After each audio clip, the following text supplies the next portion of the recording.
Hello and welcome to KGS. Today we got a 5k versus 5k on an even playing field. I am white. Alright. So this is inviting me to play over here,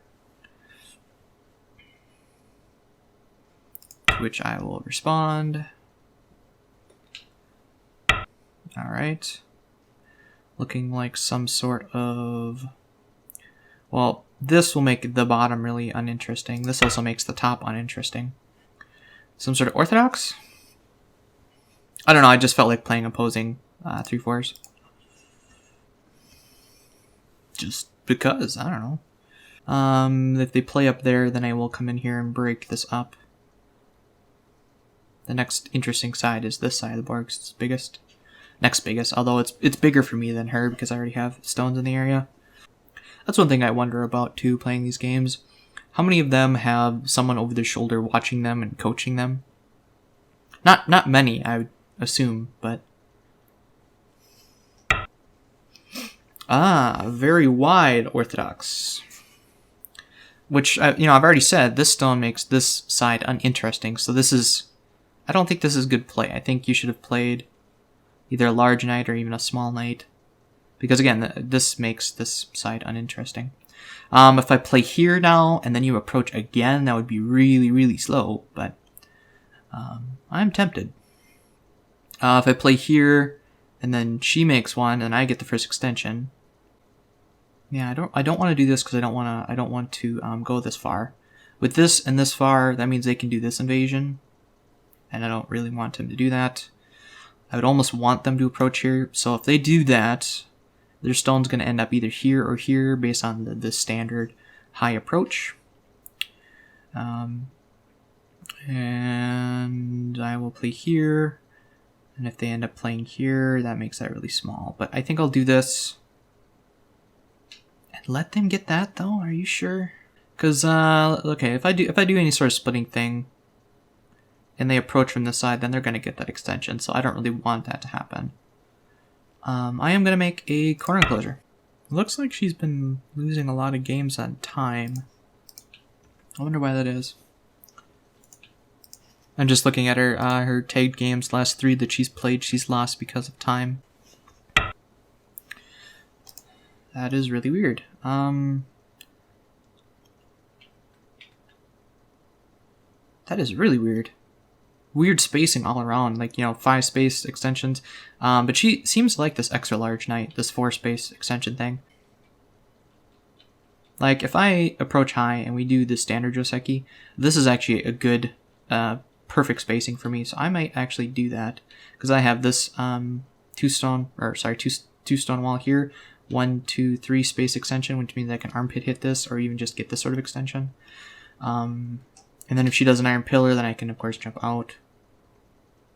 But I think I have more potential than her, so I am going to take a large extension here. Or should I do this extension?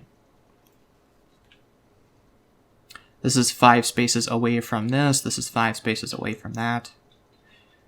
All around really good, but it's going to let her get this one. So I think I'll do this one. She takes that sort of extension, then I'll get a double wing over here. Do some sort of approach in here. If I do this, treat it like a Kobayashi sort of thing. Does this, I can get a 2 space here. Which is why we don't like, 7 space extensions? We like 5 spaces. So that's really open, and really wide. She gets one more move, what is she going to do? This, that, probably this, or even this. This would be a 5 space from there. But then I've already got this. So I kind of do want her to make a wall facing this way, because I've already got the extensions then. Want to do high or low? Low? I want to build, though. Let's do it. Let's do that. Okay, so she is going to split me. Now, I kind of want to go this way. Even if it's just like this little bit. This is actually kind of slow, but it doesn't have that invasion problem. Pushing this way. And then I could even just live up on top here, which I don't really want to do. This would push it this way, but it hampers this double wing formation. So, push this way, do split game, go here, and then she has Sente again. So I think I will ignore it for now. This does invite her to go the other way, but then I can get this. Nah, you know, I want the double wing formation.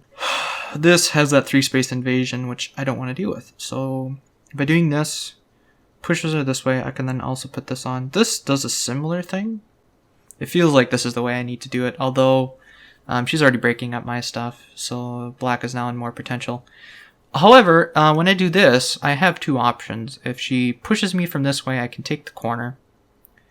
And if she pushes me the other way, then I can extend along the side. So I think I will push and then Tanuki. Yeah, that's what I'm not quite sure of. Like the 3 with the high Chinese and even I think the Kobayashi opening is that by approaching high, they want to do some sort of pincer, but I'm already kind of pincered there. Or by approaching low, I'm sorry.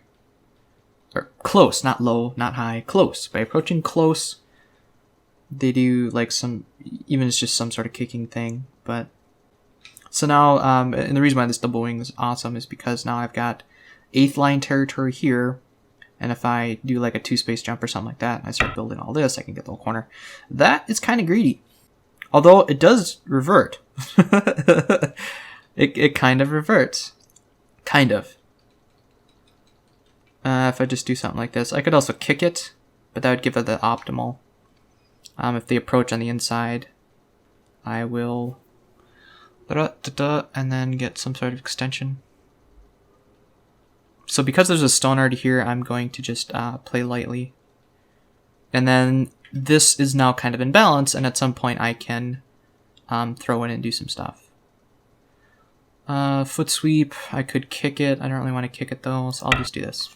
This is just a nice slow move with hopes to get some sort of extension at some point.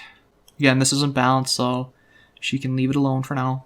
It's transposed from our typical Joseki. Like if you do a low approach and I do the diagonal, then you have the 2 or 3 space extension. So that's what I mean by it's in balance and you can leave it alone right now. That's how that normal Joseki goes. I throw in, she jumps, I hane, she extends, I kick, she descends, I then fix, and it makes this S shape thing. And then she comes back to kill the stone. But if she slides, how does that change that?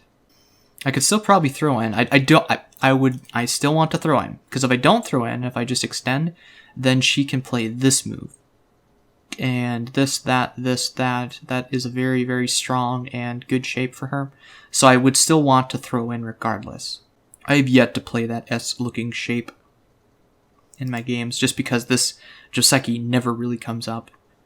So yeah, this, again, as an aside, so far, the first, I guess this is the 4th move, this is the second move. Her first, this is really inefficient, because they're 4-space extensions. I mean, it's just, fundamental principle of Go, especially in the opening.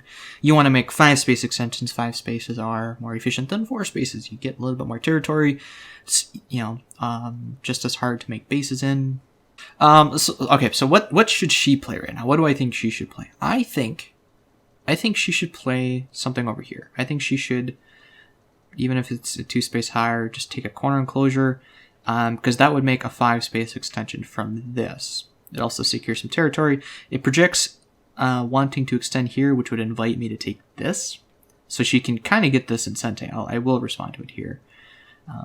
Just to kind of mitigate her extending here. Because if she gets this and extends here, that is already getting this double wing, because she has a nice 5-space extension from the stone here. This is already kind of weird, but I don't know how to deal with it. Like I said, I'm looking at doing this probe to see what happens. Okay. Not sure what that is doing. So, how do I deal with this? It's a really annoying stone, isn't it? Iron Pillar seems really slow. I can't really kill this stone. If I try to do anything like this, then there's other stuff that they can do. If she was planning to do this, I think she should have started with the probe, but... attach underneath. I think I'm gonna do. Let's see what she does. Again, she hanes. We'll just pull back. She makes some sort of tiger mouth shape. I'll probably poke at it right away. I can do this to threaten to connect up with it. Or is that this move? That's this move that threatens to connect up with it, right? Because with this shape, the key point is here. So, depending on how this ends up, if I end up in Sente, then I'm going to come back and deal with this. Because if I get the next move here, especially with this done, I think I will have a better advantage. Versus letting her get this sort of slide. They left with like 32 seconds left, which I'm not going to get credit for it, I think. But, you know, it's kind of convenient at 30 seconds. You just leave. It's like, really? Well, I guess we'll wait around for a little bit, see if she comes back. But I doubt it. Well, that kind of stinks. And if it does come back, and if this game is resolved by the time I get done editing with the video, I will add the results of the game on there. But I don't know. That's kind of fishy to leave at 32 seconds and say nothing about it. Of course, you gotta assume that they just lost connection, but that's kind of fishy. But anyways, thank you so much for watching. If you liked the video, please like it. If you're new around here, subscribe. And if you have any questions, comments, suggestions, or feedback, please leave them below. Thanks again so much for watching, and we'll see you in the next video.